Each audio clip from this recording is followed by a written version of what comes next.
Hello everyone. ఆ నలుగురు, నాకు తెలిసిన ఒకరు. ఆ నలుగురు ఎవరు, అసలు ఎక్కడుంటారు, వాళ్ళతో మనకేం పని అన్నారు. తర్వాత నేను కూడా థింక్ చేశా, అసలు ఎవరా నలుగురు, ఎక్కడుంటారు, వాళ్ళతో మనకేం పని అని. చెప్తా వినండి. ఆ నలుగురు మనకేమీ చేయరు, వాళ్ళకు మనం ఏమి చేయము.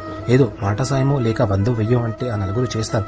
కానీ పీకలతో ప్రాబ్లమ్స్లో ఉన్నప్పుడు లేదా డబ్బు అవసరం ఉన్నప్పుడు ఆ నలుగురు మనకేమీ చేయలేదు, వాళ్ళతో మనకేం పని అనుకుంటాం. కానీ మన ప్రాబ్లమ్స్ మనమే సాల్వ్ చేసుకోవాలి కదా. ఆ నలుగురు మన అక్కా చెల్లో, అన్నా తమ్ముడు, ఆఫీస్లో కొలీగ్సో లేక బంధుమిత్రులు అయ్యుంటారు. వీళ్ళే ఆ నలుగురు అయ్యుండొచ్చు. ఆ నలుగురు మనకేమీ చెయ్యరు, కానీ నలుగురితో కలిసి ఉన్నప్పుడు నవ్వుకుంటూ మాట్లాడుకోవటానికి లేదా నలుగురిలో మనం ఉన్నప్పుడు ఒంటరితనాన్ని మర్చిపోవటానికి. అంతెందుకండి, మనం చనిపోయాక మన శవాన్ని మోయటానికి ఆ నలుగురే మనకు సహాయపడతారు. సో ఆ నలుగురు మనకేమీ చేయరు, మనము ఆ నలుగురికి ఏమీ చేయము. కానీ చివరికి ఆ నలుగురే మనల్ని చివరి గమ్యానికి వాళ్ళ భుజాన మోసుకొని మరీ చేరుస్తారు. ఇంతే అండి. మీరు ఆలోచించండి, ఈ నలుగురు మనకి అవసరమో లేదో కమెంట్ సెక్షన్ అయితే కమెంట్ చేయండి.